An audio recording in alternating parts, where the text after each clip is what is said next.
मी ज्योती शिनकर ऐरोली। आज मी तुम्हाला 12 ज्योतिर्लिंगांपैकी भीमाशंकर ह्या एका ज्योतिर्लिंगाविषयी माहिती सांगणार आहे। चला तर मग जाऊया आपण भीमाशंकराला। भीमाशंकर हे 6वे ज्योतिर्लिंग आहे। हे पुणे जिल्ह्यातील खेड तालुक्यात भीमाशंकर वसलेले आहे। हे सह्याद्रीच्या प्रमुख रांगेत असल्यामुळे घनदाट अरण्याने वेढले गेले आहे। म्हणून 1984 मध्ये याची घनदाट अभयारण्य म्हणून घोषणा पण झाली होती आणि इथे वेगवेगळे प्राणी व पक्षी देखील नेहमी आढळत असतात। पुणे जिल्ह्यातील हे प्रमुख पर्यटन स्थळ सुद्धा बनले आहे। भीमा नदीचे मूळ उगम ज्योतिर्लिंगात आहे, परंतु ती तेथून गुप्त होते आणि पुढे थोड्या अंतरावर जंगलात पुन्हा प्रकटते असे म्हणतात। म्हणून ही जागा गुप्त भीमाशंकर म्हणून पण ओळखली जाते।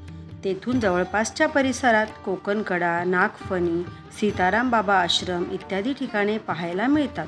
शंकराचे हे धार्मिक स्थळ खूप प्रसिद्ध आहे। हे मंदिर खूप पुरातन काळातील आहे।